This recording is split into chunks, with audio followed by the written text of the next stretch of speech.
दा जोङो आरो फारि बिलाइ मोननै दंबावो, आयदा मोननै दंबावो।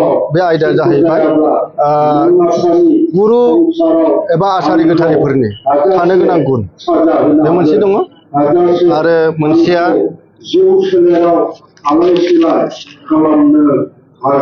मोनसेया जाहैबाय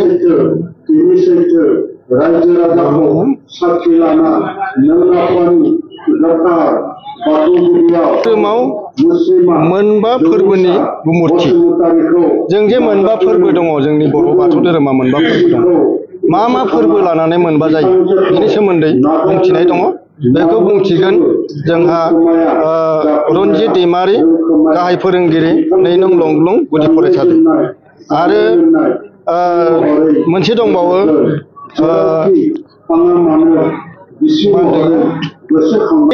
थानो गोनां गुन, बेखौ बुंथिगोन कबिराम बसुमतारी, मावफुं सोद्रोमा दुलाराय बाथौ गौथुम। दिनै मोननै आयदाखौ जाहाथे रायजोफ्रा बयबो खोनासंलायनानै गोसो गुदुङै जाहाथे गाव गावनि गोसोआव सोना लानानै गामियारिफ्राव फोरोंहैनो थाखाय बा दिन्थिहैनो थाखाय आं बिथांमोनखौ खावलायदों। जाहाथे बिथांमोना जेरै जे फिथाइ लानो फैदों बे फिथाइखौ जाहाथे गामियाव थांनानै बुफ्रुनानै खिन्थाहैयो, बेखौ आं रायजो राजाखौ खावलायदों। गिबियावनो खुलुमबाय। दिनैनि बे जोंनि बोखावजायै लखिमपुर जिल्ला दुलाराय बाथौ गौथुम दौरि आफादनि बा दौरि हानजानि मावबादायाव नोंथांमोना फोसावदिं हिसाबै नुजाथिफैनाय बड'लेण्ड बुब्लि एबा रादाब बुथुमगिरिनिसिम गिबियावनो आं अननाय आरो सिबिनाय बावहरबाय आरो लोगोसे नोंथांमोनखौ साबायखर बावबाय। जोङो दिनै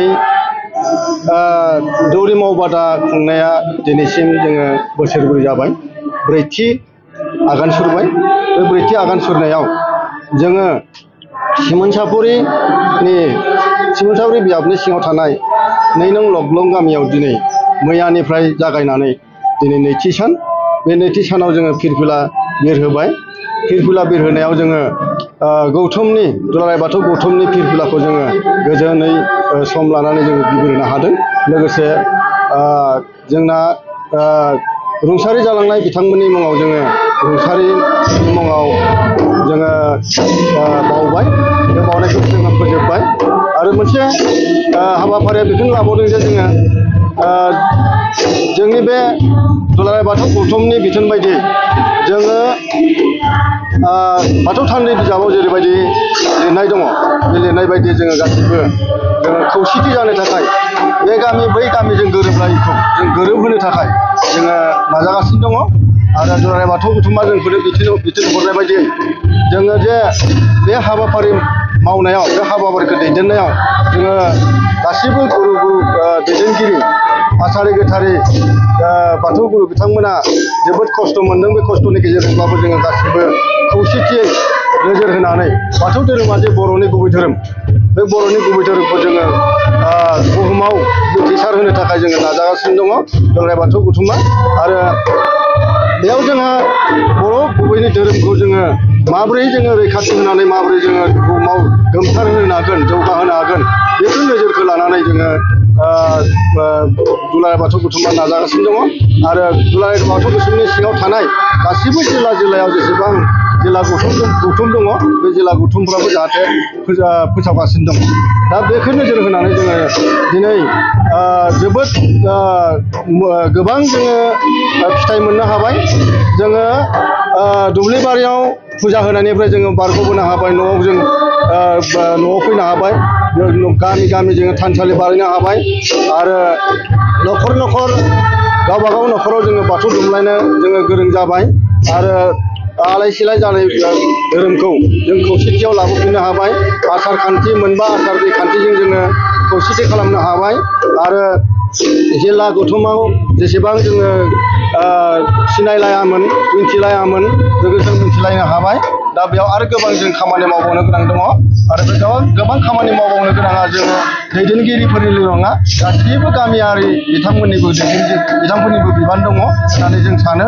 जाहाथे जोंजों हेफाजाब होनानै बा जिल्ला गौथुम आरो मिरु गौथुमखौ हेफाजाब होलायनानै जोङो गासिबो खामानि मावलांनायाव जोङो आखा फाखा जालांगोन बेखौ आं रायजोफोरखौ खावलायदों।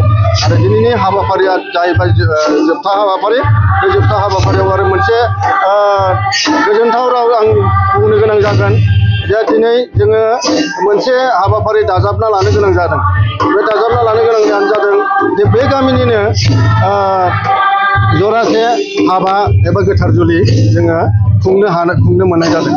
जाहाथे बिथांमोनखौ जों हाबा खुंनायाव जाहाथे आफा बोराइ बाथौआ सोरजिगिरिया जाहाथे मोजाङै बिथांमोननि जिउ सोलेरखौ गोजोनै जाहाथे संसार जानायाव बा रायजो जानायाव जेबो बेले बेजे हेंथा गैयाजासे मोजाङै सोरजिलांनो हाथों, गथ' गथाय सोरजिलांनो हाथों, इयुनाव जाहाथे बिथांमोननि न'खरा गोजोनै थांना थाथों बेखौ जों हास्थायदों। आरो जोंनि बाथौ धोरोमनि ओंथियानो जादों दुलाराय बुहुमाव मिथिजानाय। दुलाराय बुहुमाव मिथिजानांगौब्ला जोङो किसुमान हिन्दु धोरोमनि जोङो आखल आखुफोरखौ जोङो नागारनांगोन। हिन्दु धोरोमाव जेरैबायदि फुजा फाथाल होयो बे फुजा फाथालखौ जोङो नागारहोनायनि रायजोफोरखौ जोङो मिथिहोनांगोन। बे मिथिहोनायनि बिबाना गासैबो गुरुफोरनि बा गासैबो दौरि आसारि गोथारफोरनि बिबान। बे बिबानखौ जोङो बयबो रुजुनलायनानै जोङो मावलांगोन। बेनिखायनो जोङो दुर्गा फुजानि दिनाव दिनैनि बे हाबाफारिखौ लानाय जादों। फुजा आरो धोरोमजों मा फाराग दङ बा मा ओंथि दङ बेखौ जोङो रायजोफोरनो फोरोंलांनो, रायजोफोरनो दिन्थिलांनो थाखाय जों नाजागासिनो दङ। जोङो फुजा फाथालाव हिन्दुफोरनि फुजा फाथालाव जोङो थांबाय थानानै जोङो बिथांमोननि फुजिनायखौनो जों लाबाय थायोब्ला जों हिन्दुनिफ्राय आनज्रायनांगौ जागोन, गोब्राब जागोन। बेनिखायनो जोङो हिन्दुनिफ्राय बाथौआव मिथिजानो थाखाय जोङो दुलाराय बाथौ गौथुमा नाजागासिनो दङ। दा जोंनि रायजो सरकार एबा आसाम सरकारा जोंनो सिकिउरिटि होबाय बा गनायथि होबाय। थिग बिदिनो मिरु गौथुमाव एबा सेन्ट्रेलावबो जोङो गनायथि मोनजानो थांगासिनो दङ। आरो गनायथि मोनजाखांनायनि उनाव जोङो बुहुमाव मिन्थिसार होनायनि बिबानखौ मिरु गौथुमा लागासिनो दङ। मिरु गौथुमनि दारा बे मुलुगाव मिथिहोजोबनायनि बिथिङाव जोङो दावखोलांनायाव जोङो बयबो गासिबो हेफाजाब होनांगोन। आरो बे मावबादायाव जोंनि बे दुलाराय बाथौ गौथुमनि सिङाव थानाय आन्दिबारि लखिमपुर जिल्ला एबा बोखावजायै लखिमपुर जिल्लानि सिङाव जोंना 7था बियाब दङ।